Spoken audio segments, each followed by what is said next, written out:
Amis auditeurs, bienvenue. Vous êtes sur afopanorama.com et vous écoutez Entrevue. Notre invité aujourd'hui s'appelle Patrick Mbeko.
L'entrevue vous est présentée avec le soutien de Easy Cargo Fret International.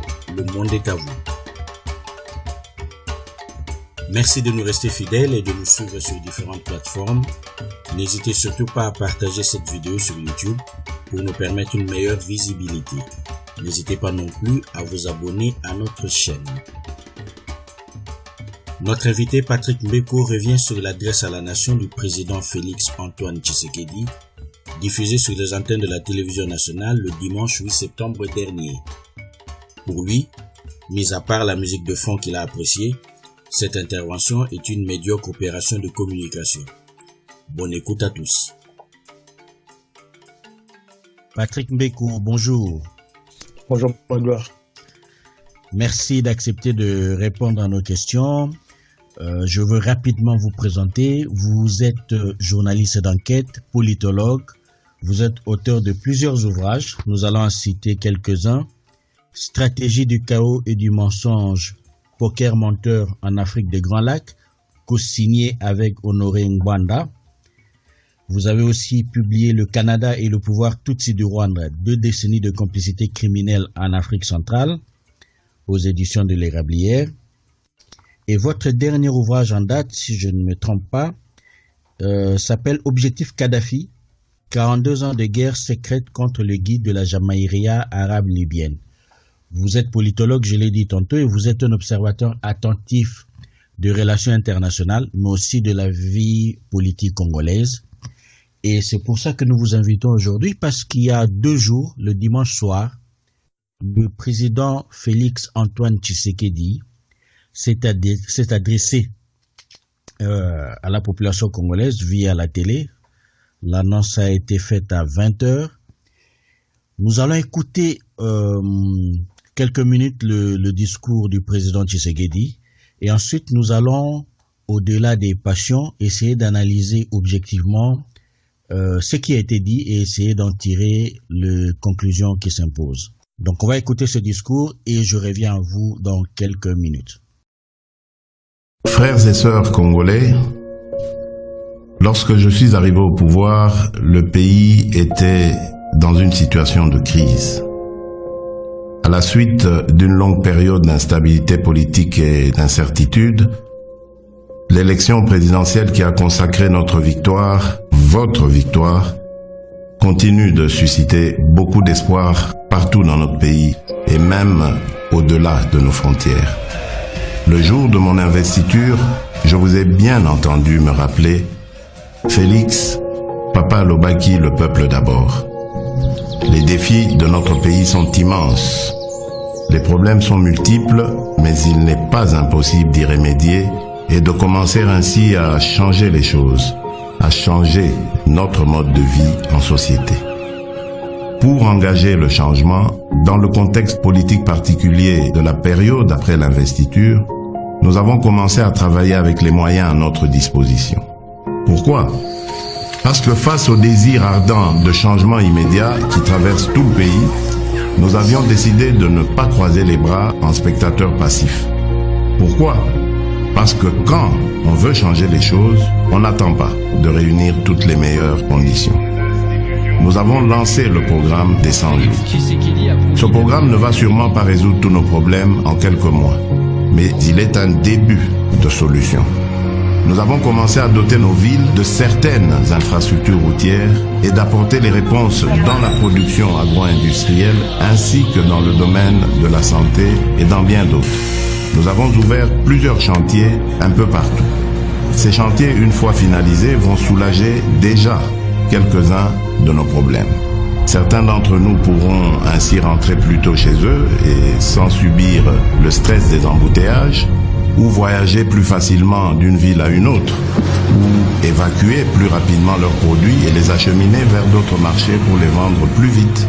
D'autres vont enfin avoir accès à l'éclairage public, à l'électricité, à l'eau dans leurs habitations. Le programme des 100 jours nous donne la preuve que par notre volonté, seuls nous pouvons trouver des solutions à nos propres problèmes et surtout apporter des changements positifs à notre cher pays.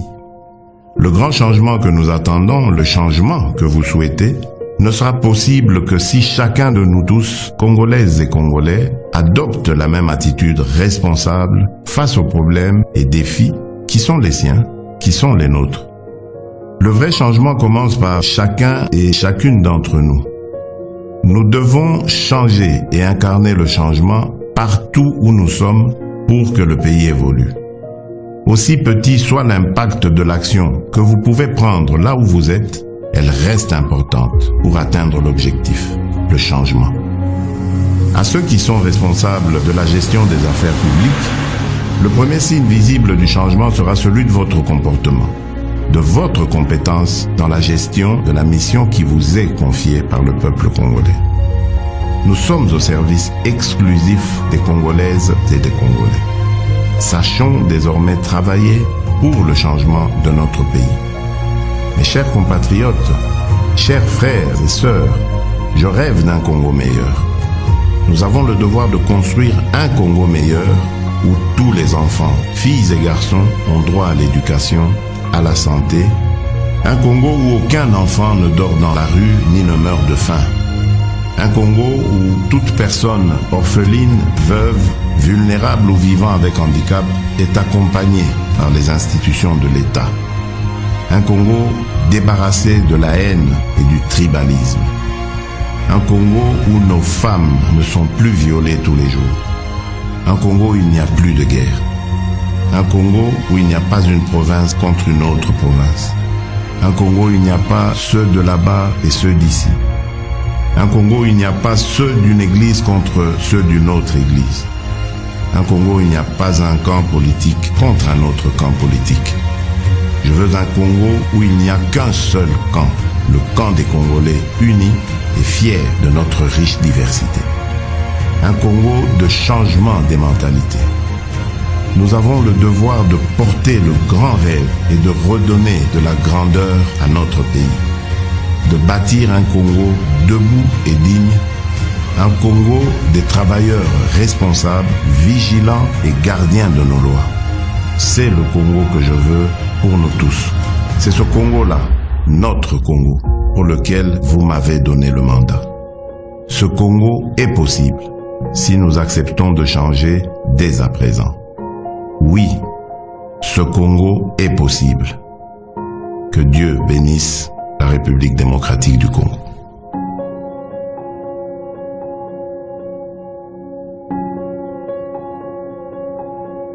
Patrick Mbeko, globalement, qu'est-ce que vous avez pensé de cette prestation du chef de l'État congolais?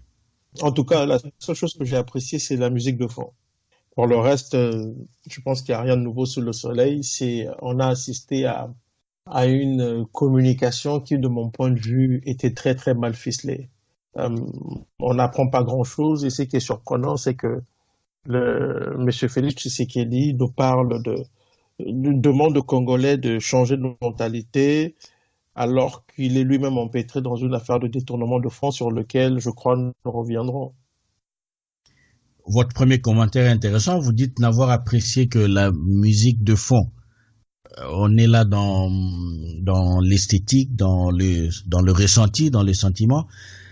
Est-ce que vous diriez ou vous avez l'impression comme d'autres que ce discours s'est placé plutôt dans le registre de l'émotionnel que dans le registre du rationnel? Ben, effectivement, parce qu'il commence par dire mes frères et sœurs, oui, nous sommes ses frères, oui, nous sommes peut-être, oui, nous sommes ses frères, il y a ses sœurs aussi, mais là, il est supposé être le chef de l'État qui s'adresse à ses compatriotes.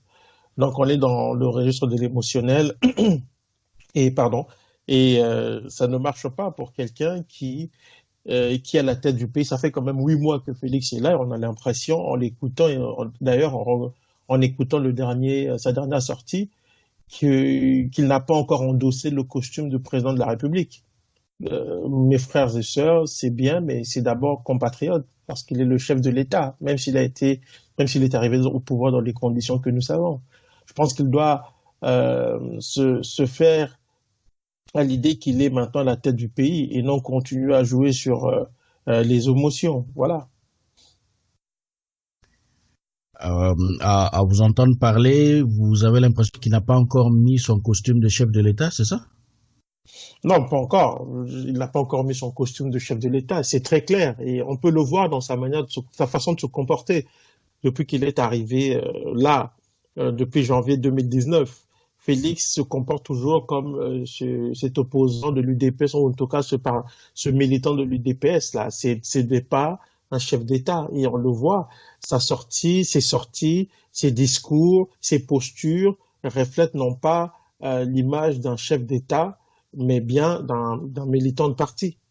Et quand il s'adresse aux Congolais en disant mes frères et sœurs, je comprends où ils vont en venir, mais il doit comprendre qu'il est le chef de l'État. Le mot le plus approprié de mon point de vue, c'est chers compatriotes. Voilà. À supposer que le ton émotionnel de ces discours ait été pleinement assumé et que ces services de communication aient volontairement décidé de présenter au peuple un discours basé sur ce registre-là, quel intérêt ils auraient à parler plutôt aux émotions des Congolais plutôt qu'à leur raison? Oui, mais d'abord, quand on parle aux émotions, c'est parce qu'on veut anesthésier d'une certaine manière toute capacité de réflexion. Et quand on fait appel à l'émotion, c'est aussi parce on ne veut pas que les gens soient dans la rationalité la plus absolue. Et dans ce cas-ci, on peut faire appel à l'émotion pour emmener les Congolais à regarder ailleurs, parce que comme je l'ai souligné précédemment, son gouvernement est plongé dans des affaires de corruption à répétition. Alors, au lieu d'insister sur cela, on peut faire appel à l'émotion, on peut utiliser une sémantique alambiquée pour que les Congolais ne puissent pas regarder dans la bonne direction, pour que les Congolais ne puissent pas privilégier l'essentiel. Et malheureusement pour eux, les gens ont rapidement compris que c'était une opération de communication qui n'avait pour seul objectif que d'essayer de redorer l'image d'une personne qui est de plus en plus empêtrée dans des scandales à répétition. Donc l'émotion sert avant tout à anesthésier toute capacité de réflexion. Et sur ce point-là, je pense ça n'a pas marché. Félix Tshisekedi a commencé son discours en rappelant cette célèbre phrase de son père, le peuple d'abord.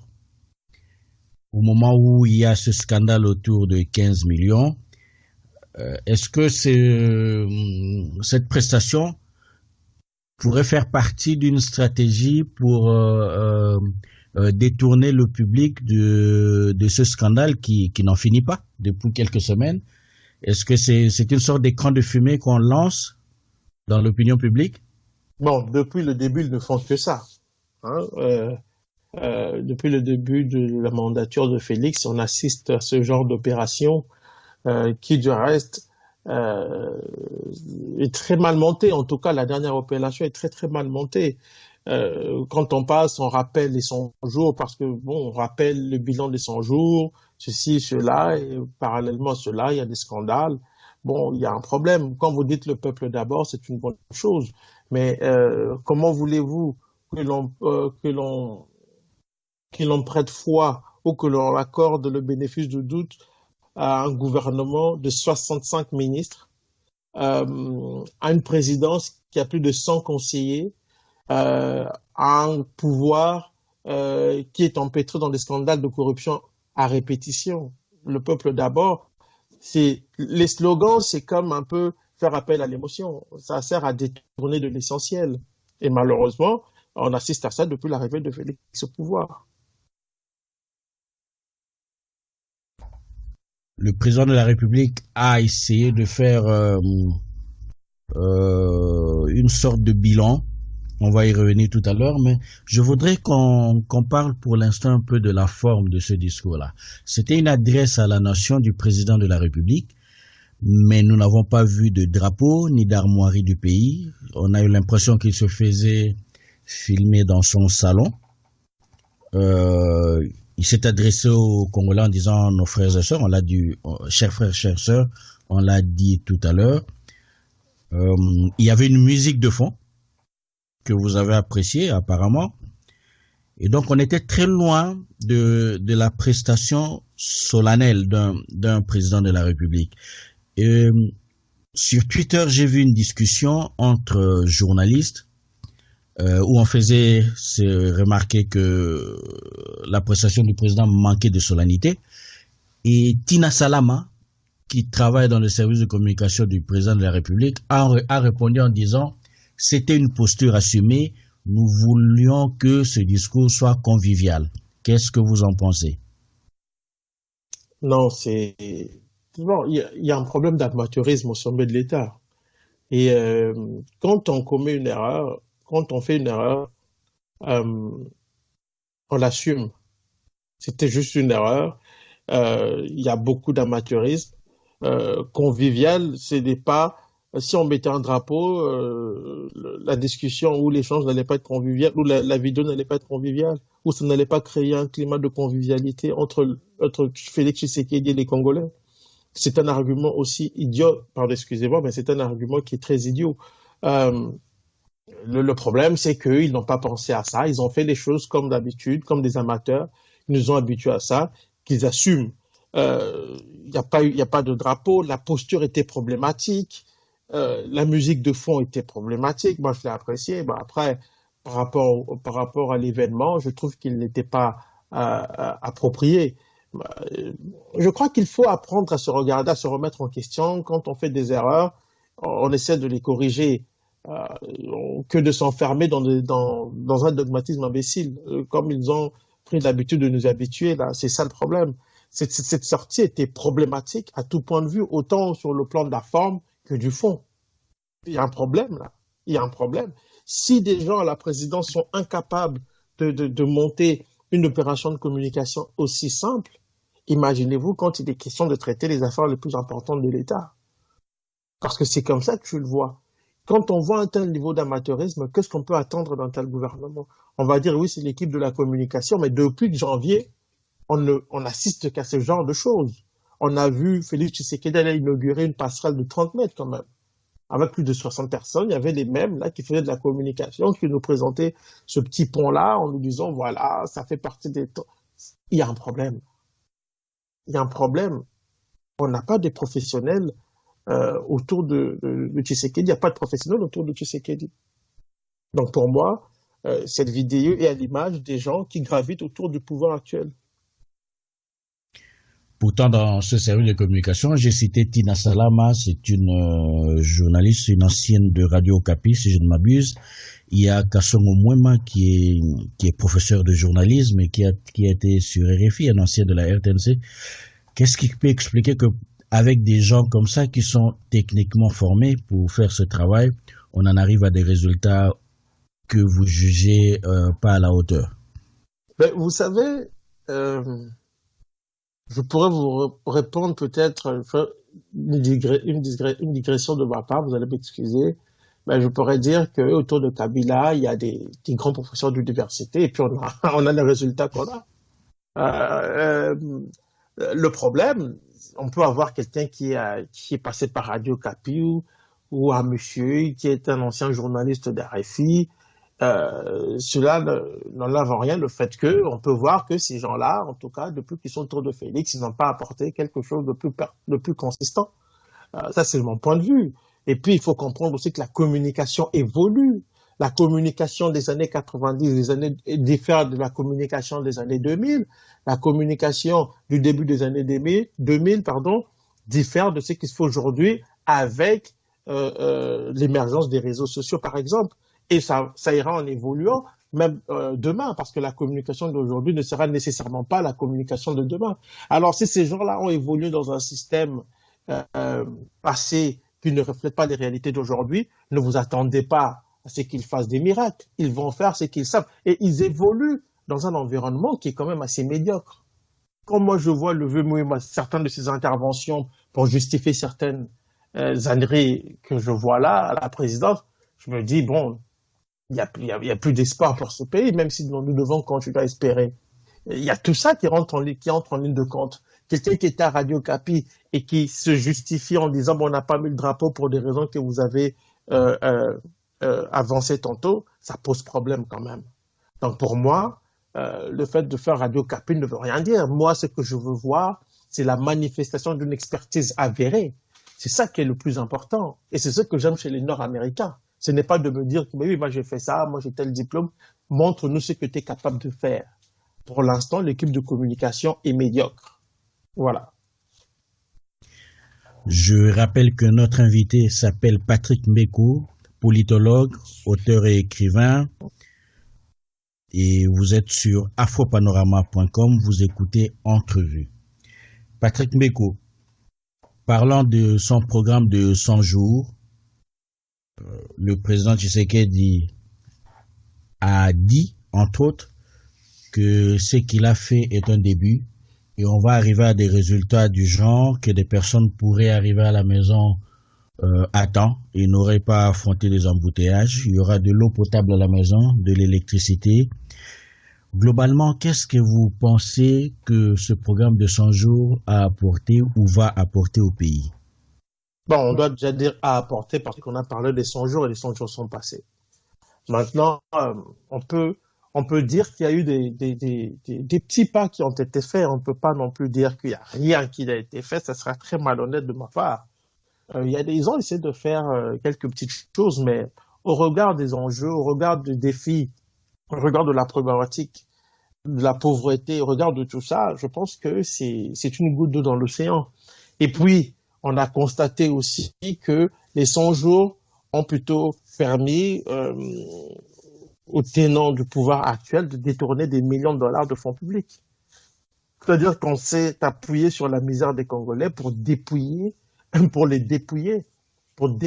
pour vider les caisses de l'État. Le scandale des 15 millions est un exemple parmi tant d'autres. Donc, les 100 jours, pour moi, c'est une goutte d'eau dans l'océan. Le gros reste à faire. Est-ce que le pouvoir actuel sera capable d'exploit? J'en doute fort. Quand la prémisse est biaisée, il ne faut pas s'attendre à des résultats positifs d'une certaine manière. D'une certaine manière. Je crois qu'il y a un problème d'homme en réalité dans ce pays-là. Alors, si on ne change pas nos façons de faire, rien n'évoluera. Si on continue à dilapider les deniers publics au prétexte qu'on travaille au développement du pays, on se ment soi-même là. On se ment soi-même. Le pouvoir actuel, pour moi, ne produira rien de bon. Les 100 jours sont une catastrophe, même s'il y a des petites choses qui ont été faites, mais c'est une catastrophe parce que de sortir le pays de la misère, bon, pas totalement, mais que d'essayer au moins de sortir le pays de la misère, on s'est plutôt servi de la misère de la population pour vider les caisses de l'État. Ça, c'est les 100 jours. Le vrai bilan des 100 jours, c'est vraiment la dilapidation des deniers publics par l'équipe gouvernementale actuelle. Donc, je parle aussi de Félix Tshisekedi, de son directeur de cabinet et de tout ce monde qui gravite autour d'eux. Est-ce qu'on a des éléments de preuve attestant que réellement de l'argent a été détourné et attestant que réellement le président Tshisekedi lui-même serait impliqué dans ces détournements? Oui, on a des preuves et on a beaucoup de preuves.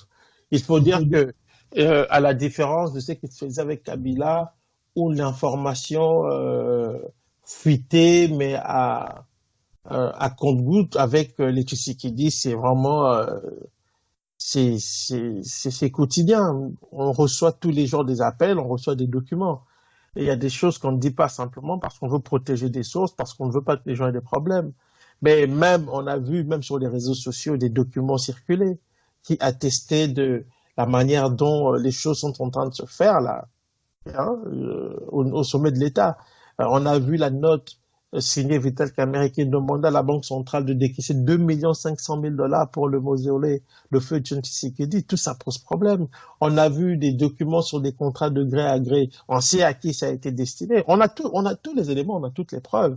Et dans l'affaire de 15 millions, par exemple, on sait maintenant que Félix Tshisekedi lui-même aussi a joué son jeu. Il n'y a pas que Vital Kamerhe. Et on le sait de sources sûres, là. Quand je dis de sources sûres, on le sait. On le sait très bien. Les preuves existent. C'est qu'il faut que les gens sachent. Les preuves existent. Et Kingakati est au courant de tout, je peux vous confirmer. Qu'est-ce que cela pourrait avoir comme conséquence de la vie politique dans les semaines, les mois ou les années à venir?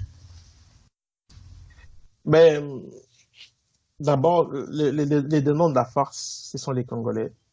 Après, il y a une guerre interne aussi, hein, entre le FCC et Cash, même si on ne le dit pas ouvertement. Et d'après ce que je sais, Joseph Kabila veille au grain et il suit tout ce qui se passe et tous ces détournements de fonds pourraient jouer contre Cash à l'avenir. Il ne faut pas oublier que le rôle du Parlement est de contrôler l'exécutif et ce Parlement est un repère des gens du FCC. Donc, le moment venu, ces gens-là vont exiger du pouvoir exécutif de montrer patte blanche et cela pourrait même emmener à un renversement du gouvernement. Tout est possible maintenant. Je pense que les gens qui sont au pouvoir, l'équipe Tshisekedi a donné beaucoup d'éléments aux kabylistes. Ils ont donné en tout cas le bâton aux kabylistes pour se faire battre. Mais Kabila va prendre son temps. On va revenir au discours. Il y a un moment, il a beaucoup parlé du changement de comportement, du changement dans la gestion des affaires publiques. On avait l'impression d'écouter une exhortation, à la limite, dans laquelle il disait que tous et chacun devaient être acteurs de changement là où ils sont. Et le président s'est mis à rêver, un peu comme Martin Luther King, d'un Congo meilleur. Vous n'êtes pas prêt de rêver avec lui? Mais on peut rêver, mais en autant que les gestes suivent. Parce que vous pouvez dire, oui, on va faire du Congo un paradis, on peut citer Martin Luther King et en même temps piller le même Congo avec un groupe de gens. Aujourd'hui, la famille Tshisekedi s'est plus qu'enrichie. Hein, on voit les Tshisekedi faire n'importe quoi. Et il y a quelqu'un qui est proche d'ailleurs de Tito Félix qui me disait encore il y a quelques jours, il dit mais c'est très grave parce que Bazoï Bouleba Ibanandenga propre, Bazoï Ibanandenga il y a des ordres. Donc ça vous donne une idée. Maintenant, il y a le discours, oui, mais après il faut que les gestes suivent aussi. Moi je suis d'accord avec lui hein, quand il dit qu'il faut qu'il y ait un changement de mentalité, il faut construire le Congo, l'homme congolais doit changer. Je suis totalement d'accord avec lui. Mais que fait-il lui-même? Dans les faits, sur le plan pratique, que fait-il? C'est dilapider les deniers publics. Des gens qui sont arrivés au pouvoir avec rien du tout et qui se retrouvent du jour au lendemain des multimillionnaires. Après 8 mois à la tête du pays, c'est quoi le salaire d'un président? C'est quoi le salaire d'un directeur de cabinet pour que tous ces gens s'enrichissent, enrichissent leur famille, qu'il y ait des membres de leur famille qui font n'importe quoi, au vu et su de tout le monde?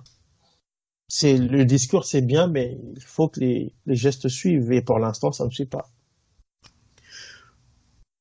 On remarque c'est quand même assez curieux, assez constant comme phénomène. Dès que les gens arrivent au pouvoir, ils créent des fondations, des ONG, et ils se mettent à distribuer des biens. Le dernier en date, c'est Jean-Marc Abound qui a donné des articles scolaires à des élèves d'un quartier de Kinshasa.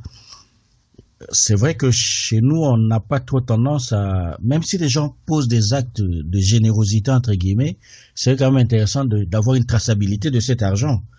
Ça va dès le début au moment même de l'enregistrement pour les élections, par exemple, parce que 100 000 $, ce n'est pas donné. Comment est-ce qu'il y a des gens dans un pays pauvre arrive à avoir $100 000 aussi facilement donné comme caution non remboursable, et par la suite avoir fondation par-ci, ONG par-là, et distribuer de l'argent à la population sous forme d'actes de générosité. Ben, c'est simplement parce que ce sont des fonds, ce sont des voleurs, ces gens-là, c'est comme ça qu'il faut les appeler. Il ne faut pas utiliser d'autres mots. Ce sont des gens qui se servent, qui vont se servir de l'État, qui vont se servir des Congolais comme marchepied pour avancer leurs propres agendas. Distribuer des manuels scolaires, c'est bien, mais encore faut-il que ces manuels scolaires aient été achetés quand même avec des fonds propres ou de l'argent propre. Mais si c'est en fait, on se sert de l'argent des Congolais pour donner des manuels aux Congolais, il y a des Congolais qui acclament. Alors, on est en train d'abrutir la population, de faire d'elle, en fait, une sorte de marchepied et on lui impose n'importe quoi. Non, cette histoire de fondation, déjà, devrait être encadrée par l'État. Mais c'est pas encadré puisque c'est déjà, ça commence au sommet de l'État. La femme, l'épouse, pardon, de Félix Tshisekedi a une fondation. D'où proviennent les fonds? Est-elle capable de nous dire qu'elle a reçu des fonds de tel organisme ou de telle banque ou je ne sais quoi? Est-elle capable au moins de dire aux Congolais, voici l'origine des fonds que j'utilise dans ma fondation? Les fondations sont devenues des cache-sexes, des pilleurs de l'État. C'est aussi simple que ça. C'est ce qui est en train de se passer. C'est malheureux. On se sert des fondations, des nobles causes pour faire des choses qui sont très sales, pour marcher sur la population, pour l'appauvrir davantage. C'est ce qui est en train de se passer. On va aborder un dernier thème dans le discours du président Tshisekedi. Donc, dans ce rêve, il rêvait d'un Congo où il n'y aurait pas de tribalisme, il n'y aurait pas de guerre, où il n'y aurait pas de viol. Un Congo où aucune province ne serait contre une autre province, où aucune église ne serait contre une autre église, et où aucun camp politique ne serait contre notre camp politique. On devait être tous dans un même camp, celui du Congo. Mais on peut appartenir à son parti politique et être dans le camp du Congo. En fait, c'est un argument c'est stupide, excusez-moi l'expression. Mais même si je comprends, en fait, le fond de sa pensée. Mais cette pensée peut aussi cacher d'autres choses. Quel est-il le fond de sa pensée, à votre avis? Peut cacher des intentions assez obscures. Parce que quand on parle d'être le tribalisme, nous sommes tous contre le tribalisme. D'ailleurs, ceux qui font la promotion du tribalisme à volonté, ce sont les partisans de l'UDPS, plus particulièrement certains compatriotes du Kasaï. Mais on peut aller plus loin. Quand Félix Tshisekedi dit qu'on doit faire partie de la même famille politique, bon, pas nécessairement, ça c'est pas les mêmes mots qu'il utilise, mais quand on dit qu'il faut qu'on fasse du Congo notre dénominateur commun, oui, mais à quel prix? Et c'est ça, qu'est-ce qu'il sous-entend quand il parle même du tribalisme? Parce qu'on peut pousser le raisonnement plus loin en disant qu'au-delà des tribalistes que nous connaissons là, il y a un autre problème auquel nous sommes confrontés aujourd'hui, c'est celui de Banyamulenge. Nous avons entendu Jeannette Kabila nous dire là-bas que le Congo a 5 langues nationales. Elle nous a parlé de faire de recensement, mais tout ça là, ça culmine à quoi en fait? C'est quoi l'idée de fond? Qu'est-ce qui se cache derrière tout ce discours-là en apparence salutaire là? C'est la question qu'il faut se poser. Moi, je ne veux pas attribuer des pensées obscures aux gens, mais quand je l'entends parler, il y a des raisons. Je ne peux que émettre une certaine réserve parce que, au regard de la situation actuelle à laquelle le pays est confronté aujourd'hui, avec cette affaire de Banyamulenge et tout le reste, avec la coalition cache et tout ce que nous voyons, ce que Félix nous demande peut-être, c'est de fermer les yeux sur les dérives à venir. C'est ce que je suis, moi, c'est ce que je comprends en fait de tout ça. Le fond de sa pensée, c'est de dire aux Congolais, mais écoutez, taisez-vous, fermez vos yeux, laissez-nous faire, avec et les Banyamulenge et les Roubora de ce monde et le FCC de ce monde, laissez-nous, faites-nous confiance, laissez-nous faire, mais c'est très dangereux. On peut comparer, au regard de ce discours, on peut se rapporter à ce qu'il avait dit une fois pendant les négociations qui devaient conduire à la mise en place du gouvernement et le Kamba.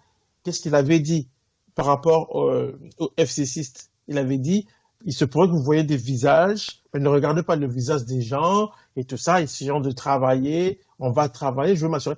C'était une façon de dire aux Congolais, écoutez, il se pourrait qu'il y ait des gens dans mon gouvernement qui aient appartenu au camp d'en face, qui ont travaillé par le passé dans les gouvernements passés, mais ne regardez pas ça, regardez L'avenir, pardon, c'est très hypocrite et dangereux, en fait, ce qu'il demande aux Congolais. Le fond de sa pensée, de mon point de vue, ça résume à une chose.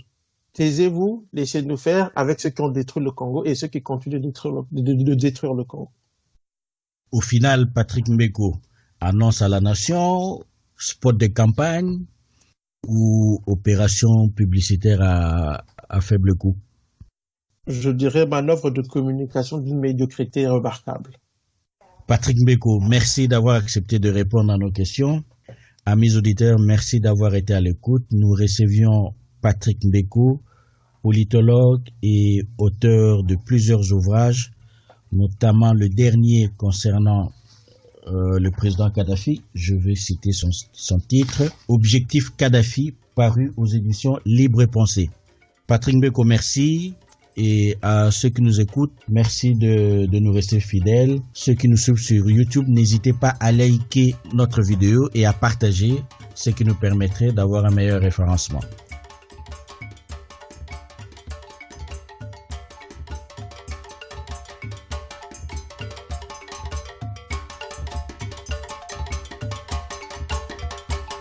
Vous êtes sur afropanorama.com et vous venez de suivre Entrevue avec Patrick Mbeko. Merci et à la fois prochaine.